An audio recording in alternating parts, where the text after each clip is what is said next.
Hello guys, welcome back in Y academy live. और यह है केमिस्ट्री की क्लास और मैं हूं आपका केमिस्ट्री टीचर दीपक शर्मा। आज हम बात करने वाले हैं एसिड बेस एंड सॉल्ट के ऊपर कुछ इंपॉर्टेंट क्वेश्चंस की। इन्हीं क्वेश्चंस को डिस्कस करते करते हम काफ़ी सारे कॉन्सेप्ट्स अपने क्लियर कर लेंगे, क्योंकि अलग से क्लास लेने की इसकी जरूरत नहीं है। फिर से कहूँगा, ये 9th 10th दोनों के लिए काफ़ी इंपॉर्टेंट है और जितने भी कॉम्पिटिटिव एग्जाम होते हैं लाइक शाहू और NTSC, ओलंपियाड, होमी बाबा, ये जिस तरह के भी, इन सब में ये काम आता है। तो चलिए शुरू करते हैं। कुछ क्वेश्चन है, लगभग 10 क्वेश्चन है एंड आई थिंक 10 डिस्कस कर लेंगे हम यहाँ पर। इससे पहले जो 2 लेक्चर हुए थे उसमें हम लोगों ने मोल कॉन्सेप्ट के ऊपर काफ़ी डिस्कशन किया था और उसी तरह के क्वेश्चन आते हैं मेनली एग्जाम में जो बच्चे नहीं कर पाते। देखो, उसके ऊपर जो छोटे मोटे क्वेश्चन होते हैं वो तो कोई भी कर लेगा।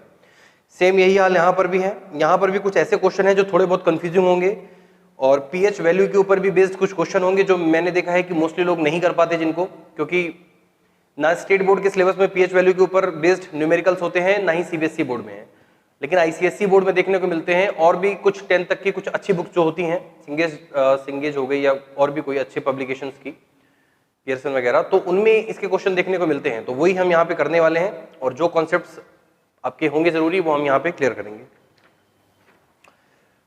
तो क्वेश्चन नंबर 1 है जो बोल रहा है यहाँ पे, सुनना।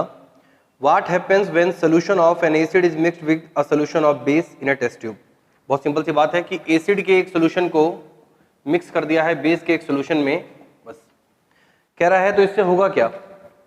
ऑप्शन दिया है ए, नंबर 1, टेम्परेचर ऑफ सोल्यूशन, यानी कि जो मिक्स करने के बाद जो नया सोल्यूशन बना है उसकी बात कर रहे हैं। टेम्परेचर ऑफ सोल्यूशन इंक्रीज के लिए मैंने ऊपर एरो लगाया है। दूसरा, टेम्परेचर ऑफ सोल्यूशन डिक्रीज, यानी कि नीचे एरो बना दिया। तीसरा, the temperature of the solution remain same, temperature of solution remain same, यानी कि किसी प्रकार का भी चेंज देखने को नहीं मिलेगा। और चौथा बोल रहा है सॉल्ट फॉर्मेशन टेक प्लेस, सीधे मैं लिख दे रहा हूं सॉल्ट फॉर्मेशन। पूछ रहा है कि इनमें से क्या होगा जब एक एसिड के सोल्यूशन को बेस के सोल्यूशन के साथ में मिलाया जाएगा। तो देखो, ये काफी आसान है काफी सारे लोगों के लिए, क्योंकि आप लोगों ने एसिड बेस जो पढ़ा है तो उसके अंदर न्यूट्रलाइजेशन रिएक्शन तो पढ़ी है। एसिड और बेस की रिएक्शन होती है, इसी को न्यूट्रलाइजेशन रिएक्शन बोलते हैं, न्यूट्रलाइजेशन, ठीक है। तो एसिड बेस की रिएक्शन को न्यूट्रलाइजेशन रिएक्शन कहते हैं, जिसमें बनता है सॉल्ट एंड वाटर। लेकिन चारों ऑप्शन में से कहीं पर भी न्यूट्रलाइजेशन वर्ड नहीं दिया है, कहीं पर भी सॉल्ट एंड वाटर नहीं दिया है, लेकिन हाँ सॉल्ट तो दिया है कि सॉल्ट फॉर्म। तो पहली बात तो आपको ये बात तो पता चल जानी चाहिए कि इस रिएक्शन में सॉल्ट तो बनेगा ही बनेगा, लेकिन ये मल्टीपल करेक्ट आंसर वाला क्वेश्चन है, एक से ज्यादा भी इसमें करेक्ट हो सकते हैं। तो पहली बात तो ये है कि एसिड बेस की रिएक्शन को न्यूट्रलाइजेशन कहते हैं। और दूसरा पॉइंट ये है कि ये रिएक्शन होती है एक्सोथर्मिक, ठीक है ना। न्यूट्रलाइजेशन रिएक्शन और डाइल्यूशन ऑफ एसिड, या एसिड या बेस किसी का भी डाइल्यूशन करोगे, उसमें पानी मिलाओगे, तो जनरली ये रिएक्शन एक एक्सोथर्मिक रिएक्शन है, यानी कि हीट रिलीज करती है। अब जब हीट रिलीज करेगी तो टेस्ट ट्यूब का जो टेम्परेचर है वो बढ़ जाएगा, ऐसा होगा कि नहीं होगा। और पहला ऑप्शन क्या दिया है, टेम्परेचर ऑफ सोल्यूशन इंक्रीज, तो यानी कि ये भी करेक्ट है ये भी करेक्ट है। तो इसका आंसर क्या होगा, जो भी ऑप्शन 1 एंड 4 दोनों शो करेगा वो इसका आंसर होगा। तो उससे हमें लेना देना नहीं है, क्योंकि हम बस ये जानना चाहते हैं कि क्या क्या कॉन्सेप्ट इसमें काम कर सकते हैं। तो मेन चीज क्या है, एसिड बेस की रिएक्शन न्यूट्रलाइजेशन है, सॉल्ट और वाटर फॉर्म होता है। वाटर नहीं दिया है कोई बात नहीं, लेकिन सॉल्ट तो फॉर्म होता है ना। और दूसरी बात, रिएक्शन एक्सोथर्मिक है, टेम्परेचर रिमेन सेम नहीं होगा, टेम्परेचर कम भी नहीं होगा, टेम्परेचर बढ़ेगा, क्योंकि रिएक्शन एक्सोथर्मिक है। बात खत्म, बस, ठीक है। तो ये एक आसान क्वेश्चन था एसिड बेस के ऊपर, इससे भी अच्छे अच्छे क्वेश्चन इसमें देखने को मिल जाते हैं। ये तो इजी था थोड़ा, तो शुरू में मैंने कुछ इजी क्वेश्चन ही रखे हैं ताकि आप लोगों को थोड़ी जान पहचान रहे कि हाँ ये हमने पढ़ा है, ठीक है। क्वेश्चन नंबर 2 में कह रहा है which of the following salts does not contain water of crystallisation. पूछ रहा है कि इनमें से कौन सा सॉल्ट है, salt does not contain water of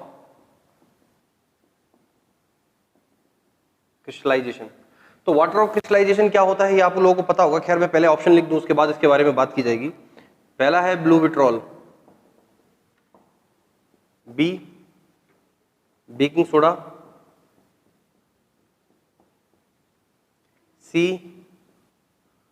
washing soda Nirma, और डी जिप्सम। क्वेश्चन क्या है, इनमें से कौन सा कंपाउंड है, कौन सा ऐसा सॉल्ट है, सारे सॉल्ट ही है वैसे, जिसमें वाटर ऑफ क्रिस्टलाइजेशन नहीं पाया जाता। पहली बात यह है कि वाटर ऑफ क्रिस्टलाइजेशन होता क्या है, देखो कुछ ऐसे सॉल्ट्स होते हैं जिनके फॉर्मेशन के समय उस सॉल्ट के एक मॉलिक्यूल के अंदर वाटर के कुछ मॉलिक्यूल्स उसके साथ में कंबाइन हो जाते हैं और ये क्रिस्टल के फॉर्म में होते हैं। तो आप उस सॉल्ट को देखोगे तो उसमें कुछ वेटनेस दिखेगी नहीं, लेकिन उसके अंदर वाटर ऑफ क्रिस्टलाइजेशन होता है, यानी कि वाटर प्रेजेंट होता है एक मॉलिक्यूल के अंदर, ठीक है ना।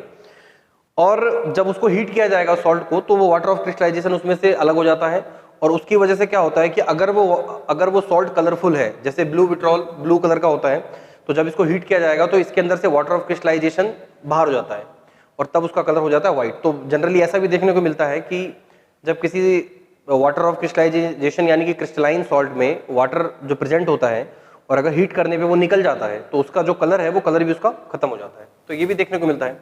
इनके फॉर्मूले देखे जाएं तो कॉपर सल्फेट का फॉर्मूला क्या होता है, CuSO4.5H2O, इसको बोलते हैं ब्लू विट्रॉल, सही है। बेकिंग सोडा का क्या फॉर्मूला होता है, NaHCO3। इस क्वेश्चन का आंसर बिना इनके फॉर्मूले के आप नहीं बता सकते, इसका जरूरत आपको पड़ेगी। वॉशिंग सोडा का फॉर्मूला क्या होता है, वैसे तो वॉशिंग सोडा का फॉर्मूला होता है Na2CO3, लेकिन जो सही फॉर्मूला वॉशिंग सोडा का होता है वो होता है Na2CO3.10H2O, ये है एक्चुअल फॉर्मूला, ठीक है ना, वॉशिंग सोडा का। लास्ट है जिप्सम। जिप्सम क्या होता है, कैल्शियम सल्फेट CaSO4.2H2। अब आंसर समझ में आई क्या होगा, अब तो कुछ बचा नहीं इसमें। तो कुल मिला के मैंने क्या बोला कि वाटर ऑफ क्रिस्टलाइजेशन का मतलब होता है कि the fixed amount of water present in one molecule of any salt is called water of crystallisation. तो साफ साफ नजर आ रहा है कि ब्लू विट्रॉल में भी 5H2O, वॉशिंग सोडा में भी 10H2O और जिप्सम में भी 2H2O, यानी इन तीनों में, इनके तीनों के एक मॉलिक्यूल के अंदर वाटर के भी कुछ मॉलिक्यूल प्रेजेंट हैं, दिख रहा है ना।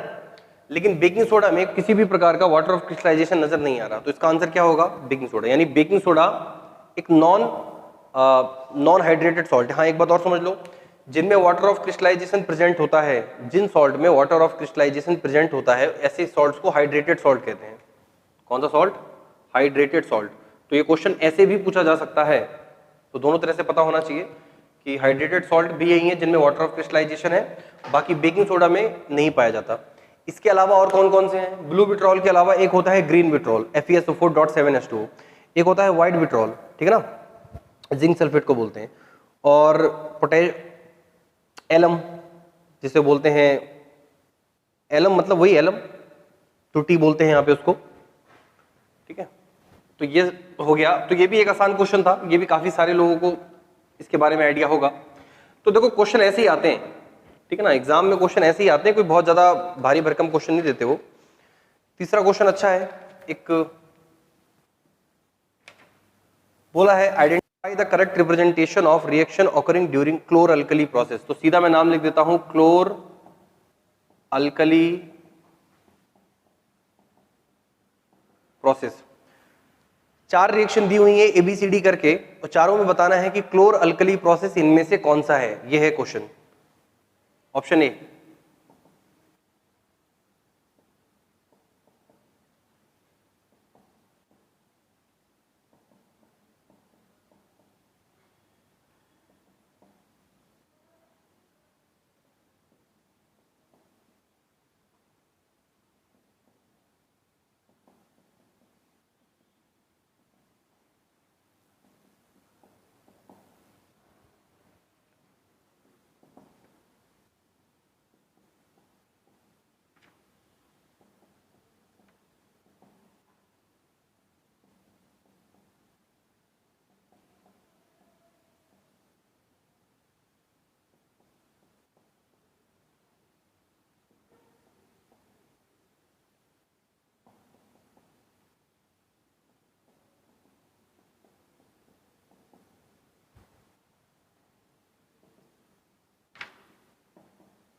ओके, तो रिएक्शन हमने लिख ली है। पूछा है इनमें से कौन सा क्लोर अल्कली प्रोसेस है। पता है क्लोर अल्कली प्रोसेस क्या होता है? सोडियम क्लोराइड जो होता है हमारा कॉमन सॉल्ट, उसको वाटर में डिसॉल्व करके और उसका इलेक्ट्रोलिसिस कराया जाता है। इसी को बोल सकते हैं इलेक्ट्रोलिसिस ऑफ ब्राइन। असल में यही प्रोसेस इलेक्ट्रोलिसिस ऑफ ब्राइन भी होता है। ब्राइन क्या होता है? ब्राइन मतलब a concentrated solution, a saturated solution of sodium chloride. Sodium chloride water में डिसॉल्व करो, लगभग 25 से 30% वाला सोल्यूशन तैयार करो, उसी को हम कहेंगे ब्राइन। तो ब्राइन सोल्यूशन का जब इलेक्ट्रोलिसिस करवाया जाता है तो उसी के बारे में क्वेश्चन है। लेकिन यहाँ पर कंफ्यूज करने वाला क्या है कि सारी रिएक्शन एक जैसी लग रही है। देखो सब में NaCl H2O, और यहाँ पर इन लोगों ने इलेक्ट्रिसिटी नहीं दिया है, तो मैं बता दूं यहाँ पर इलेक्ट्रिसिटी भी होगा, क्योंकि विदाउट इलेक्ट्रिसिटी इलेक्ट्रोलिसिस प्रोसेस कराना पॉसिबल नहीं है। इलेक्ट्रिसिटी की जरूरत हमको पड़ती है। और दूसरी बात, ये रिएक्शन हमेशा सॉल्यूशन फॉर्म में ही होती है, और उसके बाद प्रोडक्ट भी सब में सेम दिख रहा है, ये भी सेम दिख रहा है। तो इस क्वेश्चन में ध्यान देने वाला क्या है? क्वेश्चन में ध्यान देने वाली चीज है इनकी स्टेट, ठीक है ना। जो L लिखा है मतलब लिक्विड, ठीक है, G लिखा है मतलब गैस, और AQ लिखा है मतलब एक्वस। तो इस क्वेश्चन में बस ये ध्यान देने वाला है कि इसी से इस क्वेश्चन का सही आंसर पता चल पाएगा, क्योंकि सब में लिखा तो सेम है, NaCl H2O, sodium hydroxide, chlorine, hydrogen, सब में सेम है। कैसे पता लगाओगे? तो इस लिहाज से ये एक अच्छा क्वेश्चन है। तो देखो जरा समझो क्या होता है। आपको पता है कि NaCl जनरली सॉलिड स्टेट में होता है, सही है। NaCl तो सॉलिड स्टेट में ही होता है, और उसमें उसको वाटर में डिसॉल्व करोगे तो वाटर में डिसॉल्व होने के बाद वो कौन सी स्टेट में आ जाएगा? एक्वस स्टेट में। तो यानी कि इस प्रोसेस में जो NaCl होता है, यानी कि सोडियम क्लोराइड, वो एक्वस स्टेट में होता है। तो देखो इनमें से कौन कौन सा ऑप्शन है जो एक्वस स्टेट दिखाता है। तो ये 3 ऑप्शन ऐसे हैं जो NaCl को एक्वस स्टेट में दिखाते हैं। यहाँ पे भी एक्वस, यहाँ पे भी एक्वस, यानी इन तीनों में से कोई आंसर होगा। ऊपर वाले को काट देते हैं क्योंकि ये लिक्विड दिखाया है। NaCl में लिक्विड का मतलब हो गया कि NaCl को मेल्ट किया गया है, जबकि क्लोरो अल्कली प्रोसेस में ऐसा नहीं होता, मेल्ट नहीं किया जाता, वाटर में डिसॉल्व किया जाता है। तो तीनों में से एक आंसर हो जाएगा। दूसरी बात, साथ में है वाटर, क्योंकि वाटर के अंदर डिसॉल्व किया गया है। अब वाटर किस स्टेट में होता है? भाई वाटर तो लिक्विड स्टेट में ही होगा, क्योंकि जब वाटर के अंदर डिसॉल्व किया गया है तो यानी कि वाटर लिक्विड स्टेट में ही है, तो वाटर लिक्विड होना चाहिए। तो वाटर यहां पर लिखा हुआ है एक्वस, ये पॉसिबल नहीं है। वाटर एक्वस स्टेट में, भाई वाटर तो खुद ही लिक्विड है। एक्वस उस चीज को बोलते हैं जैसे कि कोई सॉलिड चीज हो और उसको वाटर में डिसॉल्व कर दो तो वो एक्वस कहलाएगा। जो चीज पहले ही लिक्विड है उसको कैसे एक्वस बना दोगे? तो ये भी पॉसिबल नहीं है, तो इसको भी कट कर दो। अब 2 ऑप्शन बचे हमारे पास, इसके अंदर भी NaCl एक्वस एक्वस और H2O लिक्विड लिक्विड। तो यहां तक तो ठीक है। अब आगे आ जाओ। फिर इस रिएक्शन में बनता है सोडियम हाइड्रोक्साइड, और सोडियम हाइड्रोक्साइड जो बनता है वो वाटर सॉल्युबल होता है। और वो क्या करेगा कि बनेगा, रिएक्शन के बाद जब सोडियम हाइड्रोक्साइड बनेगा तो वो वाटर में सॉल्युबल हो जाएगा, तो वो डिसॉल्व हो जाएगा। तो यानी कि वो भी एक्वस होना चाहिए। तो दोनों ऑप्शन में एक्वस दिखा रहा है, यहां तक कोई दिक्कत नहीं है। इसके अलावा इसमें वेट, कहीं कुछ गड़बड़ हुई है इसमें किसी चीज में। एक्चुअली ये यहाँ पे लिक्विड है, ये लिक्विड है, ठीक है। अब सही है, क्योंकि ये दोनों ऑप्शन बिल्कुल सेम हो गए थे एक जैसे, तो इसलिए इनमें पता लगाना मुश्किल था। खैर, तो देखो यहां तक तो सब कुछ ठीक है। इसके बाद मैंने कहा कि सोडियम हाइड्रोक्साइड बनेगा, वो एक्वस स्टेट में बनेगा, तो दोनों में एक्वस स्टेट में बन रहा है। इसके बाद क्लोरीन और हाइड्रोजन गैस बनती है। तो मैं ये बता दूं, हाइड्रोजन बनती है कैथोड पे। किसी भी रिएक्शन में जनरली जब हाइड्रोजन बनती है इलेक्ट्रोलिसिस में, वो हमेशा कैथोड पे ही बनती है। चाहे वाटर का इलेक्ट्रोलिसिस ले लो, चाहे किसी भी चीज का, हाइड्रोजन हमेशा कैथोड पे बनती है। बाकी दूसरी कहां बनेगी? ये एनोड पे, ठीक। अब ये जो दोनों गैसेस बनती हैं, ये किस फॉर्म में बनती हैं? ये दोनों गैसियस स्टेट में बनती हैं, यानी कि क्लोरीन और हाइड्रोजन दोनों गैसियस स्टेट में होना चाहिए। अगली बात ये है हमारी मेन, तो देख लो यहां तक तो दोनों में कॉमन है। यहां से क्या है? क्लोरीन गैस, हाइड्रोजन भी गैस। इसमें क्लोरीन लिक्विड है, इसमें हाइड्रोजन गैसेस फॉर्म में। तो यानी कि इस लिहाज से इसका आंसर ये सही हो जाएगा, ये गलत हो जाएगा। ये क्यों गलत हुआ? क्योंकि क्लोरीन को लिक्विड स्टेट में दिया है, जबकि क्लोरीन गैसियस स्टेट में ही बनेगी। ओके,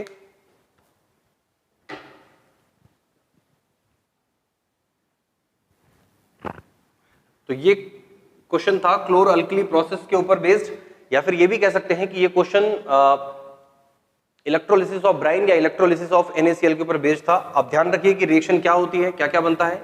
इस रिएक्शन में बनता है सोडियम हाइड्रोक्साइड, जो एक्वस स्टेट में बनेगा, यानी कि बनेगा तो वो सॉल्यूशन के अंदर ही डिसॉल्व हो जाएगा। बनेगी क्लोरीन गैस कहां पर? एनोड पर, और बनेगा हाइड्रोजन गैस कैथोड पर।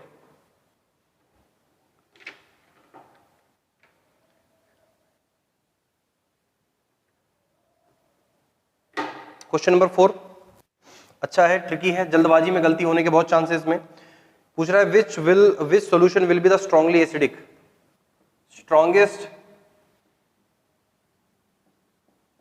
एसिडिक सॉल्यूशन पूछा है कि इनमें से कौन सा स्ट्रॉन्गेस्ट एसिडिक सॉल्यूशन होगा। ऑप्शन ए दिया है। इनकी पीएच और पीओएच वैल्यू दी है, आपको पता है ना कि पीएच वैल्यू और पीओएच वैल्यू क्या होती है, आई होप ये बातें पता होंगी, पढ़ी हुई।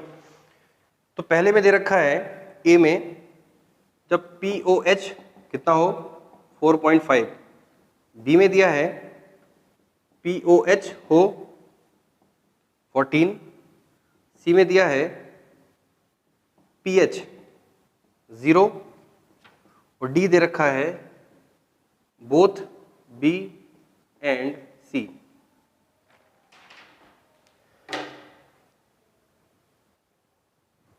तो गौर करने वाली बात यह है इस क्वेश्चन में कि दो में तो पीओएच वैल्यू दे रखी है, पीओएच वैल्यू दे रखी है और एक में पीएच वैल्यू दे रखी है। और पीएच वैल्यू के हिसाब से हमने देखो पीएच वैल्यू पढ़ी है, हमने क्या होती है पीएच वैल्यू 0 से 14 तक वेरी करती है, बीच में 7 आता है। किसी भी चीज की पीएच वैल्यू 7 है तो मतलब वो न्यूट्रल है, अगर 7 से कम है तो वो एसिडिक है और अगर 7 से ज्यादा है तो वो बेसिक है। ठीक है ना, ये तो बेसिक चीजें सबको पता होंगी। फिर पीएच, लेकिन हमने पढ़ा है पीएच वैल्यू के बारे में, पीओएच चार्ट हमने नहीं देखा है। जनरली पीएच वैल्यू ही पढ़ने को मिलता है, ठीक है ना, क्लास 10 तक तो सिर्फ पीएच होता है, पीओएच के बारे में ज्यादा तो 11th 12th में ही 11th में ही है। तो अब ये तो आंसर सही है, ये तो हो जाएगा क्योंकि पीएच वैल्यू 0, भाई पीएच वैल्यू जितनी कम होगी 0 1 2 3 तो वो तो उतना ज्यादा एसिडिक होगा।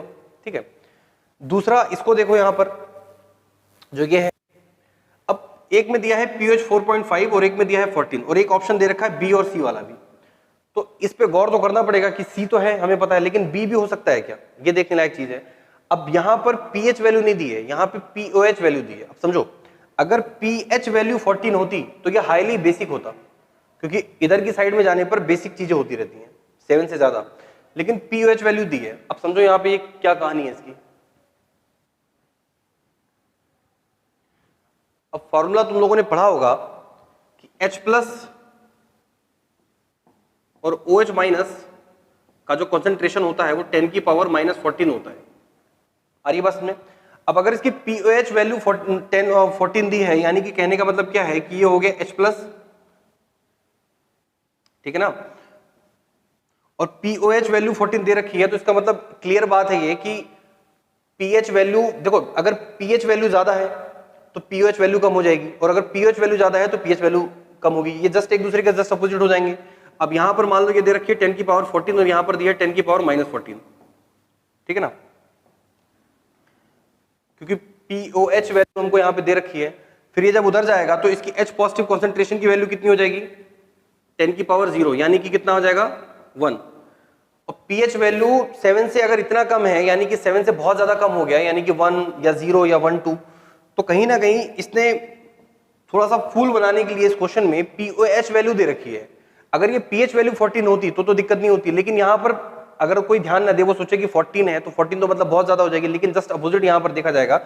तो इस केस में क्या होगा कि ये भी, इसकी भी एसिडिक वैल्यू बहुत कम है, क्योंकि 0 या 1 आसपास आएगी इसकी भी पीएच वैल्यू, और इसकी भी इतनी ही आएगी। तो दोनों की पीएच वैल्यू बहुत ज्यादा कम होने की वजह से आंसर क्या होना चाहिए इसका, डी, बोथ बी एंड सी, यानी कि दोनों। एक नजर में तो नजर इसी पे पड़ेगी कि पीएच वैल्यू 0 यानी कि सबसे एसिडिक यही होगा, लेकिन ऐसा नहीं है, यहां पर पीओएच वैल्यू दे रखी थी। हाँ, इसको अगर निकालोगे तो इसकी पीएच वैल्यू मतलब 7 से ज्यादा ही आएगी, ठीक है ना। अगर इसको देखा जाए तो इसकी पीएच वैल्यू अगर पूरा कैलकुलेट किया जाए तो 7 से ज्यादा ही आएगी, और वो कैलकुलेशन आपके लिए जरूरी नहीं है। आपको बस यहाँ पे हिंट क्या था इस क्वेश्चन में, ये देखना था कि ये 0 दे रखा है और ये 14 दे रखा है, लेकिन जो 14 दिया है वो क्या दिया है, वो पीओएच वैल्यू दी है, पीएच वैल्यू नहीं दी है, ठीक है। तो बस, तो ये क्वेश्चन ऐसा था जहां पे गलती होने के आसार रहते हैं लोगों से।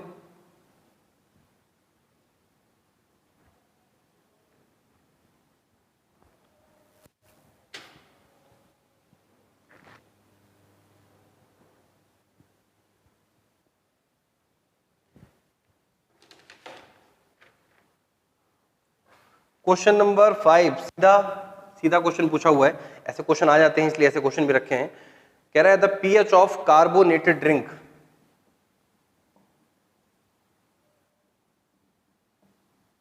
कार्बोनेटेड ड्रिंक की पीएच वैल्यू कितनी होगी। एग्जैक्टली पीएच वैल्यू नहीं पूछी है, ऑप्शन में दे रखा है less than 7, option B more than 7, C equal to 7 और ऑप्शन डी अप्रॉक्स 10। सबसे पहली बात, कार्बोनेटेड ड्रिंक होता क्या है? जब इसके बारे में पता होगा तभी पीएच वैल्यू बता पाएंगे। तो देखो, कार्बोनेटेड ड्रिंक क्या होता है, वाटर के अंदर कार्बन डाइऑक्साइड गैस डिसॉल्व कर दो तो बनता है कार्बोनिक एसिड H2CO3। और जिस ड्रिंक के अंदर, जैसे कि पेप्सी, कोला, ये जो कोल्ड ड्रिंक्स वगैरह होती हैं और जो बियर वगैरह भी होती हैं, ठीक है ना, उनके अंदर भी कार्बन डाइऑक्साइड डिसॉल्व किया जाता है। और ये सारे के सारे सोल्यूशन, अब ये क्या है, कार्बोनिक एसिड, नाम क्या है, कार्बोनिक एसिड, और यही एरेटेड ड्रिंक्स के अंदर पाया जाता है। तो कार्बोनेटेड ड्रिंक्स यानी कि जो सोडा वाटर होता है वो सोडे के लिए भी यूज होगा। तो इन सब में कार्बन डाइऑक्साइड डिसॉल्व होता है। अब कार्बन डाइऑक्साइड होता है एसिडिक नेचर का, ये जो गैस है ये एसिडिक है, और एसिडिक गैस जब वाटर में डिसॉल्व होगी तो जाहिर सी बात है वो एसिड बनाएगी। तो एसिड बनाएगी और एसिड की पीएच वैल्यू 7 से ज्यादा या 7 से कम या 7 के बराबर, 7 से कम, अभी जस्ट पर देखा है। तो आंसर क्या होना चाहिए, लेस देन 7। तो मेन चीज क्या थी, कार्बोनेटेड ड्रिंक क्या होती है पता होना चाहिए, कैसे बनती है ये भी पता होना चाहिए कि कार्बन डाइऑक्साइड वाटर में डिसॉल्व किया जाएगा। और जितनी भी कोल्ड ड्रिंक्स हैं, जो भी चीजें जिसके ढक्कन खोलने के बाद उसमें से जो बबल्स बाहर आते हैं, झाग निकलता है, वो सारे के सारे मान लो उनमें सब में कार्बन डाइऑक्साइड डिसॉल्व होती है। वो सब सारे के सारे का पीएच वैल्यू 7 से थोड़ा कम ही होगा, यानी कि they all are acidic.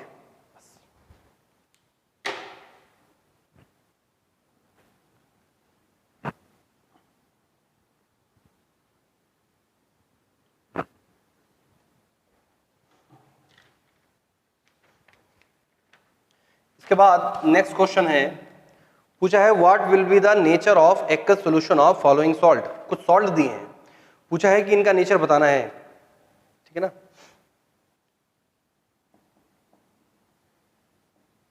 Nature of salt, nature of salt में यहाँ पे नेचर मतलब एसिडिक, बेसिक या न्यूट्रल की बात कर रहा है, ठीक है ना। नेचर का मतलब ये नहीं कि इसका नेचर बहुत अच्छा बुरा, ये वो वाला नेचर नहीं है, ये बस नॉर्मल उस नेचर की बात कर रहा है कि एसिडिक है या बेसिक है। कौन कौन से सॉल्ट हैं, पहला है हमारा KNO3 यानी कि पोटेशियम नाइट्रेट, दूसरा है अपना CH3COONA, बोले तो सोडियम एसीटेट, सोडियम एसीटेट है ये। तीसरा है हमारा CH3COONH4, और उसके बाद डी दे रखा है Na2CO3। तो पूछ रहा है what will be the nature of aqueous solution of the following salt. इन सबके नेचर पूछा है, ये मल्टीपल चॉइस क्वेश्चन नहीं है, आपको बस यहाँ पर सबके नेचर पहचान, कौन सा एसिडिक है, कौन सा बेसिक है, कौन सा न्यूट्रल। ऐसे क्वेश्चन जब एसिड बेस पढ़ते हो तो एसिड बेस के बाद में फाइनली आप पढ़ते हो सॉल्ट, और सॉल्ट में हम पढ़ते हैं टाइप्स ऑफ सॉल्ट में natural salt, acidic salt, basic salt, ये सब पढ़ते हैं ना। तो कोई भी सॉल्ट का फॉर्मूला देख के ये पता लगाना कि वो एसिडिक है या बेसिक है, ये बात कैसे पता लगेगी। अच्छा, सॉल्ट बनता कैसे है, एसिड बेस की रिएक्शन से। तो यानी कि ये जो भी सॉल्ट है ये बने हैं किसी एसिड और किसी बेस से मिलकर। तो अगर हमको ये पता लग जाए कि कौन सा एसिड है कौन सा बेस है, तो हम आगे की चीज पता लगा लेंगे। उसके लिए पता क्या होना चाहिए, सॉल्ट को कहाँ से ब्रेक करना है, पॉजिटिव और नेगेटिव, कैटायन एनायन। तो यहाँ पर ये कैटायन है, ये एनायन है, मतलब अलग अलग तरीके हो सकते हैं, मुझे ज्यादा आसान तरीका ये लगता है। इसी तरह से ये एसिटेट आयन है, ये सोडियम है, यहाँ से ब्रेक होना चाहिए, इसको यहाँ से ब्रेक करो और इसको यहाँ से ब्रेक करो। बस आपको ये पता लगाना है कि कौन से एसिड कौन से बेस से मिलकर बना है। अब के लिखा हुआ है यानी कि ये बना है पोटेशियम हाइड्रोक्साइड और NO3 यानी कि HNO3 से मिलकर, दिख रहा है, पोटेशियम हाइड्रोक्साइड और HNO3 से मिलकर। इसकी बात किया जाए तो ये बना है acidic acid plus sodium hydroxide से मिलकर, क्योंकि कैटायन वाला पार्ट है उसमें OH लगाना है, वो बेस है, और जो ये वाला पार्ट है ये नेगेटिव है, इसमें H लगाना है केवल। ये भी बना है एसिडिक एसिड यानी कि CH3COOH प्लस NH4OH यानी कि अमोनियम हाइड्रोक्साइड से मिलकर, और लास्ट में NaOH sodium hydroxide plus CO3।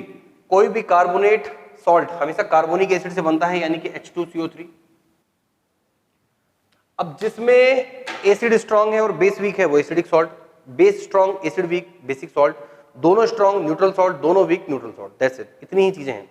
यहां देखो KOH HNO3, पोटेशियम हाइड्रोक्साइड एक स्ट्रांग बेस है, HNO3 भी एक स्ट्रांग एसिड, दोनों स्ट्रांग यानी कि न्यूट्रल सॉल्ट, ठीक, पहला सॉल्ट न्यूट्रल। एसिडिक एसिड एक वीक एसिड है, ठीक है ना। ये बहुत ज्यादा स्ट्रॉन्ग एसिड नहीं होता। एसिडिक एसिड एक वीक एसिड है। सोडियम हाइड्रोक्साइड एक बहुत स्ट्रॉन्ग बेस है। बेस स्ट्रॉन्ग, एसिड वीक, मतलब एसिडिक सॉल्ट। दूसरा सॉल्ट हो गया एसिडिक, यानी कि ये वाला। तीसरा acidic acid plus NH4OH। NH4OH मतलब अमोनियम हाइड्रोक्साइड। CH3COOH यानी कि एसिडिक एसिड एक वीक एसिड है।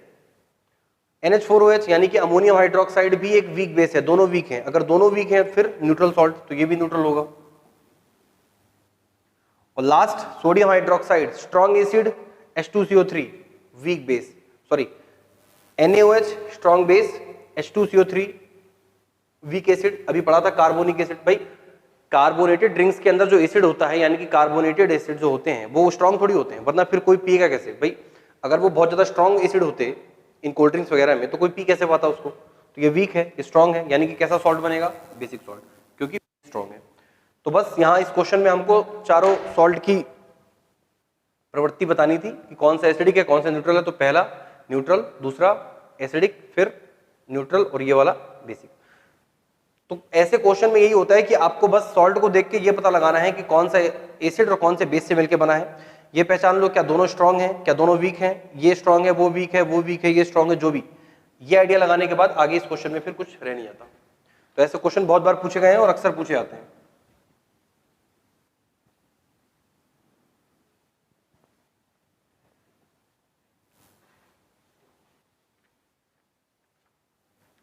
अच्छा क्वेश्चन है, क्या है इसमें,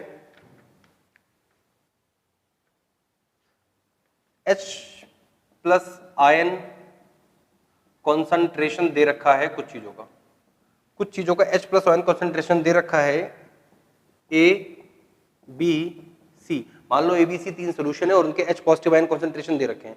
अब ये H पॉजिटिव आयन कॉन्सेंट्रेशन क्या है, ये आप लोगों को पता होना चाहिए। आप लोगों ने एसिड बेस पढ़ा है इस साल या पिछले साल कभी भी, तो आइडिया होना चाहिए। सबके अलग अलग दे रखे हैं। तो A का दिया है 10⁻⁻4 मोल पर लीटर, B का दिया है 10⁻³ मोल पर लीटर, और C का दिया है 10⁻⁻2 मोल पर लीटर। वैसे मैं बता दूं कि मोल पर लीटर जो होता है इसको बोलते हैं मोलैरिटी, ठीक है ना। ये अब 10th तक तो नहीं है सिलेबस में, इसको बोलते हैं मोलैरिटी, लेकिन हाँ कुछ लोगों ने पढ़ा होगा। मोलैरिटी का मतलब होता है किसी सोल्यूशन में किसी भी सब्सटेंस का, जैसे मान लो एक हमने सोल्यूशन तैयार किया है, वाटर के अंदर एसिड मिलाया है, तो अगर मान लो 1 लीटर वाटर में, 1 लीटर पानी में 2 मोल HCl मिला हुआ है, तो इसकी मोलैरिटी कितनी हो जाएगी, 2। आ रही बात समझे। मोलैरिटी होता है कोई भी सब्सटेंस किसी भी सॉल्यूशन के अंदर कितने मोल है। तो 1 लीटर सॉल्वेंट में 2 मोल, 1 लीटर सॉल्यूशन में 2 मोल मिला रखा है हमने HCl, तो उस सॉल्यूशन की मोलैरिटी हो जाएगी 2m। आ गई बात समझे। तो इसी को बोलते हैं मोलैरिटी। तो यही यहां पर क्या कर रखा है कि कॉन्सेंट्रेशन दे रखा है। ऐसे केस में ज्यादा मगजमारी करने की जरूरत नहीं है। मैं बताऊं सबसे आसान क्या है, अगर आपको H पॉजिटिव आयन कॉन्सेंट्रेशन दे रखा है, कौन सा concentration, H positive ion concentration, तो एक बात हमेशा याद रखना, आप यहां से डायरेक्ट इसकी pH वैल्यू निकाल सकते हो, जितनी पावर है, जो भी पावर है। हाँ एक बात और, H पॉजिटिव आयन कॉन्सेंट्रेशन होना चाहिए, OH नेगेटिव नहीं। H पॉजिटिव की जगह कभी कभी OH नेगेटिव कॉन्सेंट्रेशन भी दे देता है, लेकिन अगर H पॉजिटिव आयन कॉन्सेंट्रेशन दे रखा है तो आप डायरेक्ट किसी भी चीज की pH वैल्यू निकाल सकते हो। जितनी पावर है बस वही उसकी pH वैल्यू है। यहाँ -5 है, उसको प्लस में लिखना है, यानी कि pH इसकी कितनी हो जाएगी 5। इस पे कितना 10⁻⁻3, इसकी pH कितनी हो जाएगी 3, और इसकी 10⁻2 यानी कि pH कितना हो जाएगा 2। अब आपको इससे मतलब नहीं है, अब आपको इससे मतलब है। A की pH वैल्यू 5, B की 3, C की 2, ठीक है ना। ये डायरेक्ट निकाल सकते हो अगर H पॉजिटिव आयन कॉन्सेंट्रेशन दिया है तो। अब इनको इनके एसिडिक उसमें लगाना है कि कौन ज्यादा एसिडिक है कौन सा कम है, ठीक है ना। वो 4 ऑप्शन दे रखे हैं, ABC, BCA, इस तरह के करके। बताओ सबसे ज्यादा एसिडिक कौन है, जिसकी pH वैल्यू सबसे ज्यादा या सबसे कम, सबसे कम। भाई pH वैल्यू कम होनी चाहिए तभी एसिडिक होता है, तो सबसे ज्यादा एसिडिक कौन है। अगर यहाँ पे हम इनको एसिडिक करेक्टर में लगा रहे हैं तो सबसे ज्यादा एसिडिक कौन है, ये, क्योंकि इसकी pH वैल्यू 2 है। फिर B, लास्ट में A, क्योंकि pH वैल्यू जितना कम, lower the pH value higher the acidic, ठीक है ना। And higher the pH value lower the acidic, यानी कि pH और एसिडिक बिहेवियर एक दूसरे के जस्ट अपोजिट है। अगर pH वैल्यू बढ़ रही है तो एसिडिक कैरेक्टर कम हो रहा है, बाकी इसका वाइस वर्सा।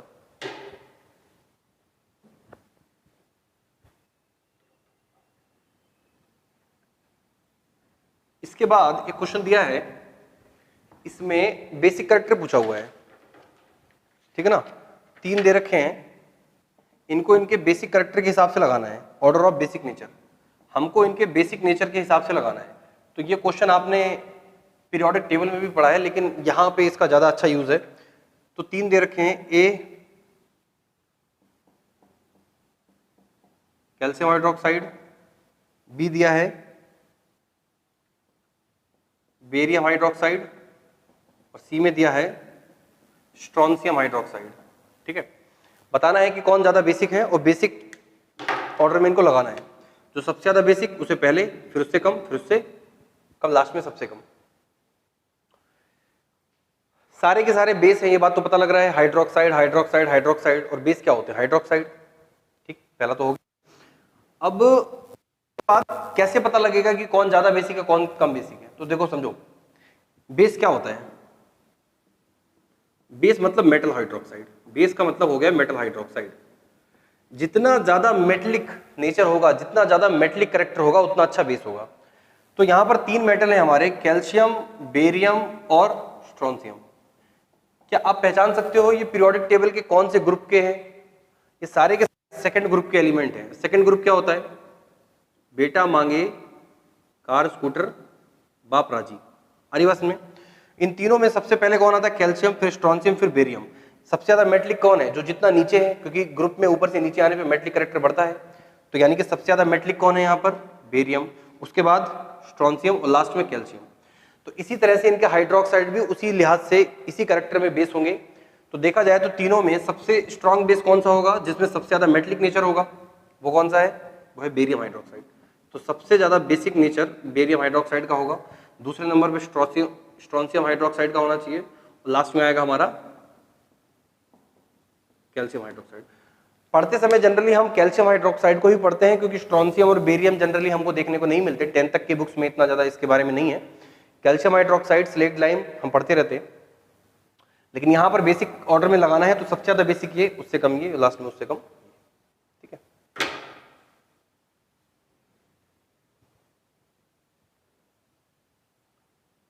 ओके। तो एसिडिक कैरेक्टर के ऊपर भी बेस्ड एक क्वेश्चन हो गया, बेसिक कैरेक्टर के ऊपर बेस्ड भी क्वेश्चन हो गया, पीएच वैल्यू वाले भी क्वेश्चन हो गए। अब कुछ क्वेश्चन, क्योंकि ये स्टेट बोर्ड की बुक्स में कुछ हल्के फुल्के इसके बारे में दिया हुआ है, वो बहुत ज्यादा एक्सप्लेन नहीं किया है, लेकिन 1-2 लाइन में लिख दिया है। अब क्योंकि उन्होंने 1-2 लाइन में लिख दिया है, तो वो उसके ऊपर क्वेश्चन बना सकते हैं, उनको पूरा हक बनता है और वैसा करते भी हैं। तो क्वेश्चन ऐसा है, calculate the pH of calculate the pH of 0.001 m nitric acid. देखो यहां पर इस क्वेश्चन से कोई फर्क नहीं पड़ता कि उसने नाइट्रिक एसिड दिया है कि उसने क्या दिया, इससे ज्यादा लेना देना इतना नहीं होता, ठीक है ना। फर्क पड़ता है, लेकिन फिलहाल नहीं पड़ेगा। इस क्वेश्चन में दिया हुआ है कि क्या दिया हुआ है, ये मोलैरिटी, ठीक है ना। मोलैरिटी बोलो या एक तरह से बोल लो H पॉजिटिव आयन का कॉन्सेंट्रेशन दिया हुआ है। क्या दिया है? H positive ion concentration. तो हमको यही पता लगाना है। अब जो H पॉजिटिव आयन कॉन्सेंट्रेशन दिया है वो कितना दिया है? 0.001 m, ये इसकी मोलैरिटी। लेकिन इससे काम नहीं चलेगा, हमको क्या चाहिए? हमको चाहिए असल में कि ये 10 की पावर के फॉर्म में। अब अगर मैं इसी को 10 की पावर के फॉर्म में ऐसे लिख दूं, 001 है तो 10 की पावर -3 m, चलेगा? सही है ना। ऐसा क्यों कर रहा हूं ये समझो, क्योंकि हमको पीएच वैल्यू निकालनी है। और पीएच वैल्यू क्या होती है? किसी भी चीज की पीएच वैल्यू मतलब होता है, पीएच वैल्यू पढ़ा है, पीएच वैल्यू होता है -log, ठीक है ना, -log H positive ion concentration to the base 10। ये होती है किसी चीज की पीएच वैल्यू। शायद आप लोगों ने लॉग पढ़ा है, नहीं पढ़ा है मुझे नहीं मालूम, लॉग हो सकता है 10 तक शायद नहीं होता, लेकिन थोड़ा बहुत आइडिया होना चाहिए लॉग का। एक बार समझो क्या होता है, लॉग की एक प्रॉपर्टी है कि अगर इसका बेस और यहाँ जो लिखा है दोनों अगर सेम हो, जैसे ये 10 है, अगर मैं यहाँ पे भी 10, मैंने इसीलिए इसको 10 की पावर -3 किया अभी, अगर ये दोनों वो हो जाए तो इस पूरे की वैल्यू हो जाती है 1। नंबर 1 बात। अब आगे देखो इसमें क्या होगा, ये दे रखा है, अब हमने H3 इसको, इसकी वैल्यू यहाँ पे रख दो, तो पीएच क्या हो जाएगा? -log बेस में 10 और H पॉजिटिव कितना निकाला है? 10 की पावर -3। सही है। अब देखो यहाँ पे ये भी 10 ये भी 10, तो इस पूरे की वैल्यू कितनी हो जाएगी 1, और पावर और ऊपर कितनी थी 3, और यहाँ पर है माइनस और ये भी माइनस, तो माइनस और ब्रैकेट में भी -3, टोटल कितना आ जाएगा +3। तो यानी कि इसकी पीएच वैल्यू कितनी है +3। आई बात समझ? फिर से देख लो एक बार। हमको मोलैरिटी दे रखी थी, यानी कि H पॉजिटिव आयन का कॉन्सेंट्रेशन दे रखा है, उसको हमको सबसे पहले इस फॉर्म में लिखना पड़ेगा। क्यों? क्योंकि हमें पता है लॉग का फॉर्मूला क्या है ये। तो यहाँ पर हमें जो भी चाहिए वो 10 की पावर के फॉर्म में चाहिए, तो हमारे लिए चीजें आसान हो जाएंगी। तो इसको इस तरह से लिखना कोई बड़ा काम नहीं है, वो तो आता ही होगा। आगे बस सीधे फॉर्मूले में वैल्यू पुट करनी थी। और अगर लॉग की प्रॉपर्टीज आपको ये वाली पता है, ज्यादा प्रॉपर्टी की जरूरत नहीं है, केमिस्ट्री में सिर्फ एक ही प्रॉपर्टी पता होनी चाहिए, ये वाली मेन है, ठीक है ना, कि बेस और अगर ये सेम हो जाए तो इस पूरी की वैल्यू हो जाती है 1, और बाकी जो पावर है वो नीचे आ जाएगी -3, और क्योंकि पहले से ही माइनस था तो माइनस माइनस कट के प्लस हो जाएंगे, समझे ना। इसीलिए ये वाली वैल्यू हमेशा माइनस में होती है, जो पावर वाली होगी ऐसे क्वेश्चन में वो हमेशा माइनस में होगी, क्योंकि लॉग के पहले भी माइनस लगा है, तो माइनस माइनस बाद में प्लस हो ही जाना है। तो इसीलिए जो पीएच वैल्यू फाइनल आई वो प्लस में आई है। अरे बस नहीं, तो इस तरह से ये क्वेश्चन भी कर सकते थे। लास्ट में एक क्वेश्चन और है, यहां थोड़ा सा उल्टा काम कर रखा है।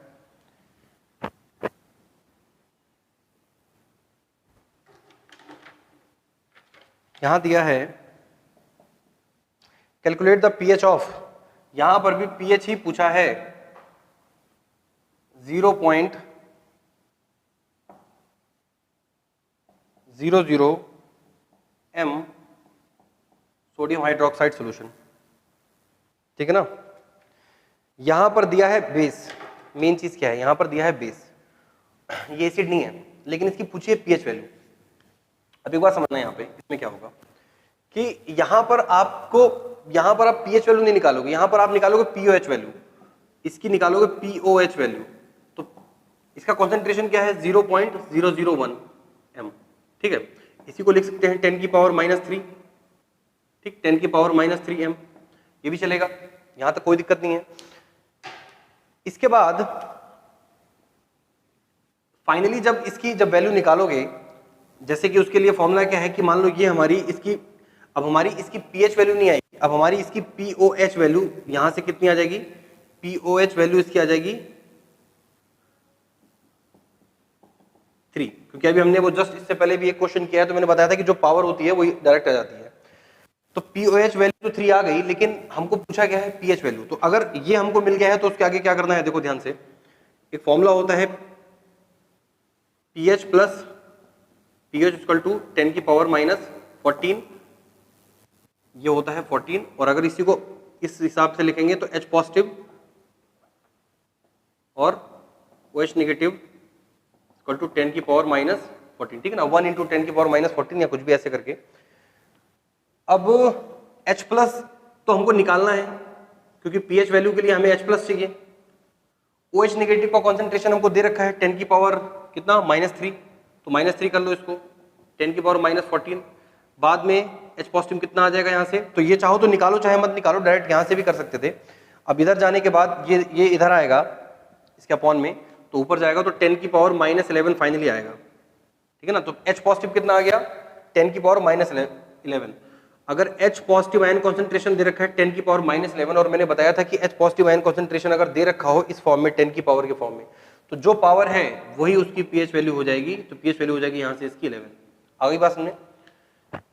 तो ये हमारे 10 क्वेश्चन थे, और लगभग ये कुछ ऐसे टाइप्स हैं जिन पे क्वेश्चन पूछे जाते हैं लेकिन लोग जनरली नहीं कर पाते, ठीक है ना। थोड़ा मुश्किल होता है क्योंकि 9-10 तक इतना ज्यादा इसके बारे में बुक्स में नहीं दिया हुआ है, ठीक है ना। लेकिन क्वेश्चन तो आजकल उनको फर्क नहीं पड़ता कि 10 तक में कितना है, वो कहीं से भी उठा के दे देते हैं। तो यही था सब, आई होप इट हेल्प्स, और बाकी लेक्चर देखते रहिए, मिलेंगे फिर अगले किसी लेक्चर में। Till then tata bye bye, धन्यवाद।